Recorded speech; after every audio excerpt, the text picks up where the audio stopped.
বৃহৎ শিবপুরাণ দশম অধ্যায় দ্বিতীয় ভাগ। মহেশ্বরী মহাদেবী বিশ্বেরও জননী, পরাৎপরা তত্ত্বময়ী ব্রহ্ম সনাতনী। জগতেরও সার তুমি, বিশ্বেরও কারিণী, আনন্দ স্বরূপা তুমি, পুলকদায়িনী।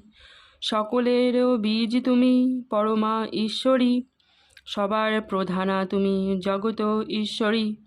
অগতির গতি তুমি, মহিষমর্দিনী, মঙ্গল আলয় দেবী, মঙ্গলকারিণী। বিপদ নাশিনী দেবী তুমি, পরাৎপরা, পরমা প্রকৃতি তুমি, সার হতে সারা।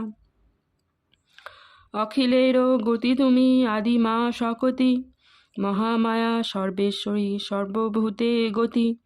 তুমি লজ্জা, তুমি ক্ষমা, তুমি মাগো ধৃতি, তুমি বুঝি, তুমি মোক্ষ, তুমি শান্তিমতি। তুমি শ্রদ্ধা, তুমি দয়া, তুমি বেদ মাতা, তুমি লক্ষ্মী সরস্বতী, সবাকার মাতা। বিরাজ করহ তুমি সদা সর্বস্থলে, তব তত্ত্ব কে বুঝিবে জগত মাঝারে। যোগের ঈশ্বরী তুমি, আত্মস্বরূপিণী, কারণ কারণ তুমি, নিস্তারকারিণী। তুমি শূন্য, তুমি মর্ত, তুমি শশধর, তুমি ব্রহ্মা, তুমি বিষ্ণু, তুমি দিবাকর। তুমি নদ, তুমি নদী, তুমি জলাশয়, তোমা হতে উৎপত্তি, তোমা হতে লয়।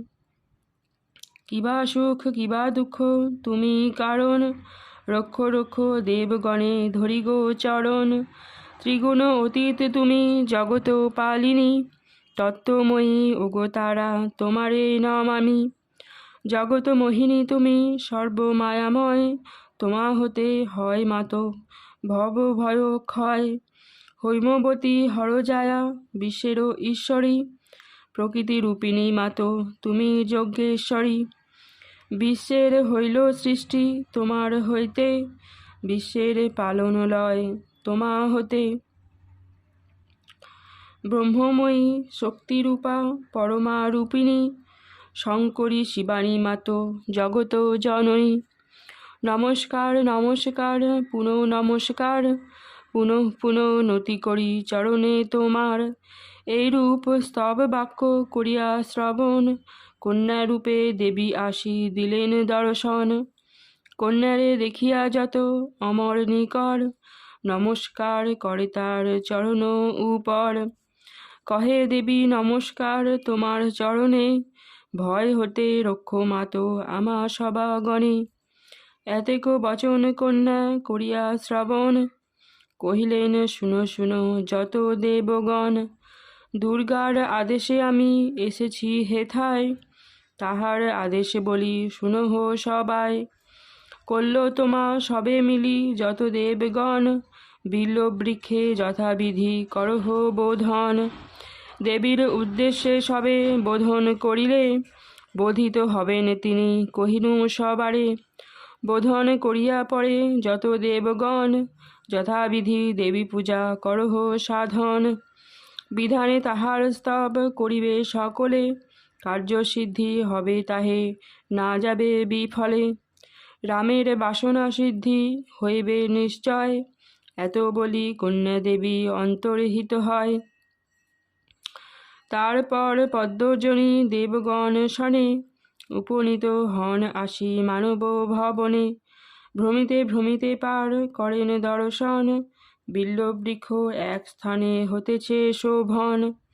মনোহর পত্র তার কিবা শোভা পায়, সেই পত্রে কন্যা এক মনোহরকার। নির্জনে পত্রের পরে করিয়া শয়ন, নরমালা গলদেশে হতেছে শোভন।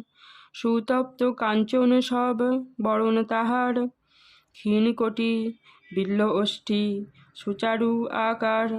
অনাবৃত অঙ্গে আছে করিয়া শয়ন, নবপদ্ম মালা গলে হতেছে শোভন।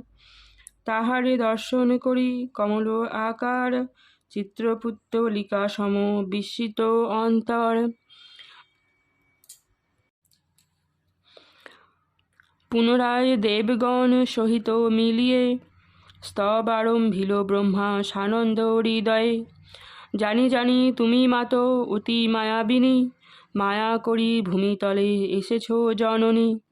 শত্রুরূপা তুমি দেবী, তুমি মিত্ররূপা, যোগীর অন্তরে থাকো তুমি সত্যরূপা। তুমি স্থূল তুমি সূক্ষ্ম জগত রূপিণী, তোমার চরণে মাতো পুনশ্চ নমামি, তোমার চরণে মাতো পুনশ্চ নমামি। কিবা বিষ্ণু কিবা আমি, কিবা মহেশ্বর, কিবা দেবগণ আর দানব কিন্নর, তব তত্ত্ব কোন জন বুঝিবারে নারে, তোমারে চরণে নতি করি ভক্তি ভরে। তুমি সাহা তুমি সধা তুমি বশটকার, হিংকার রূপিণী তুমি তুমি হুঙ্কার। সর্বরূপা তুমি দেবী সত্য সনাতনী, পুনঃ পুনঃ তব পদে নমামি নমামি। তুমি মাস তুমি পক্ষ তুমি সম্বৎসর, তুমি ঋতু দি অয়ন তুমি সকল। তুমি হব্য তুমি কব্য তুমি গো জননী, সত্য স্বরূপিণী তুমি তোমারে নমামি। তোমার বোধন মোরা করিছি যতনে, সুপ্রসন্না হও মাতো যত দেবগণে। উচ্চ জনে নিচ তুমি করো গো সুন্দরী, নিচ জনে উচ্চ করো জগত ঈশ্বরী। চন্দ্রকে করিতে তুমি পার দিবাকর, সূর্যেরে করিতে তুমি পারো শশধর। অকালে তোমার মাতো করিছি বোধন, সুপ্রসন্না হয় দেবী এই আকিঞ্চন। এই রূপ স্তব বাক্য করিয়া শ্রবণ, কন্যারূপ অবিলম্বে ত্যাজিয়া তখন। সুন্দরী যুবতী রূপ ত্যাজিও ঈশ্বরী, নিদ্রা ত্যাজি উঠিলেন নয়ন উন্মিলি।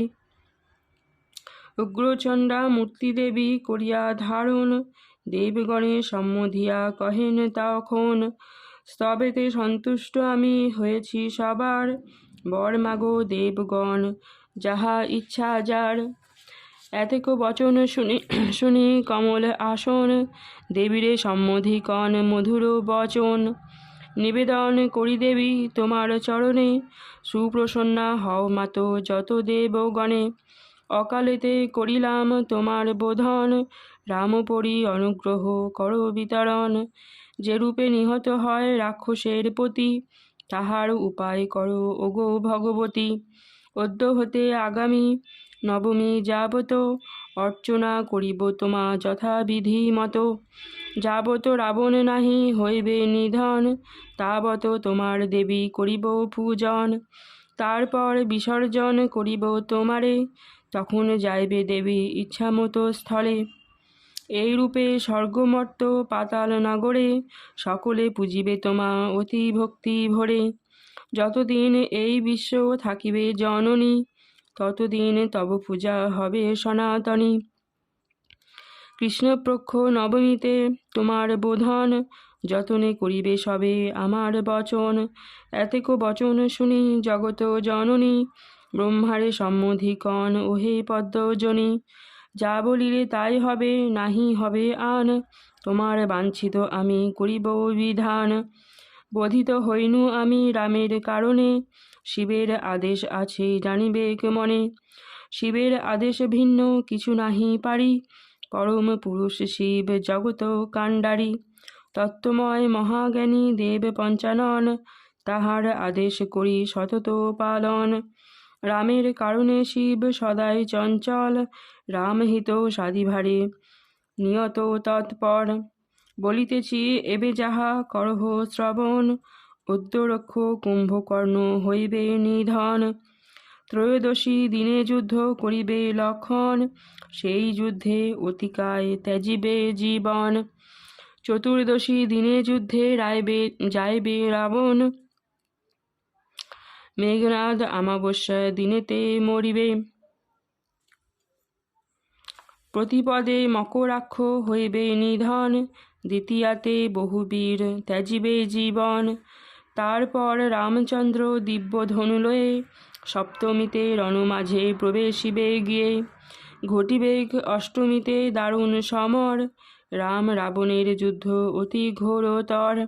অষ্টমী নবমী সন্ধি হবে যেই কালে, রাবণের মুণ্ডরাশি পড়িবে ভূতলে। পুনঃ পুনঃ শিরোবৃন্দ হবে নিপাতন, আবার মস্তক পুনঃ হবে উৎপাদন। নবমীর অপরাহ্নে রাবণ মরিবে, দশমীতে রামচন্দ্র বিজয়ী হইবে। এই রূপে 15 দিন আমার পূজন, করিবে যতন করি ওহে দেবগণ।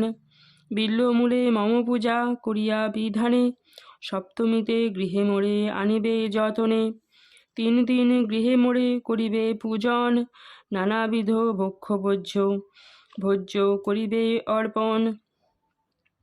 ভক্তি ভরে জাগরণ করিবে সকলে, থাকিবে অষ্টমীতে সবে অনাহারে। নবমীতে বলিদান করিবে অর্পণ, যোগিনী গণের মোর করিবে পূজন। সর্বস্ব অর্পণ করি পুজিলে আমারে, সুফল হইবে তার কহিনু সবারে। বিপ্র ক্ষত্র বৈশ্য শূদ্র এই সব জন, 3 দিন সর্বকর্ম করিবে বর্জন। হিংসা দেশ মাৎসর্য কভু না করিবে, কলহ বিবাদে সবে সর্বথা ত্যাজিবে।